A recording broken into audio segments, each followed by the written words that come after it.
The triple funeral for the Gibraltar Three, Sean Savage, Dan McCann and Mairead Farrell, in Belfast, the 16th of March 1988. C. Chris Steele Perkins, photographer, unknown. The funeral murders. Michael Day, 6 hours, Tuesday, March 20, 2018. For those of us who saw it in all its harrowing detail on the television news, the lynching of British Army Corporals David Howes and Derek Wood by IRA supporters and militia 30 years ago remains a uniquely horrifying spectacle. It was the culmination of a month of violence that saw the Troubles plumb new depths of depravity.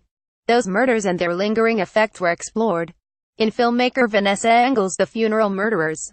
Spiral of Violence. The spiral of violence began on the 6th of March in Gibraltar when the SAS shot dead 3 unarmed IRA members who were planning a bomb attack on the British overseas territory.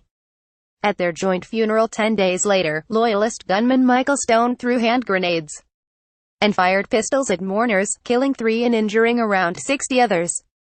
And then just 72 hours after, at the funeral of one Milltown victim, the 2 army corporals inexplicably drove into the path of the cortege. Unable to escape, they were dragged out of the car. Despite disarming and stripping the men to their underwear, the crowd continued to beat them.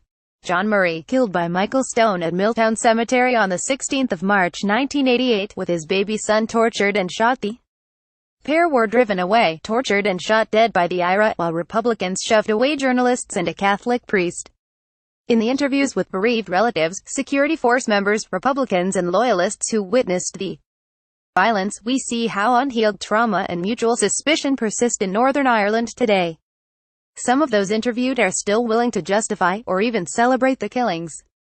Ray of light. A rare ray of light comes from a Catholic mother, who reveals how, repulsed by the murder of the British soldiers and driven by pity, she named her baby son after the dead men. Engel says her documentary has contemporary resonance. As a reminder of the dreadful things humans are capable of in the right, or wrong, conditions, the film should be required viewing for some in British politics, who currently speak of the Good Friday Agreement as if it were an outdated local ordinance and not a painstakingly crafted agreement that ended a period of horror.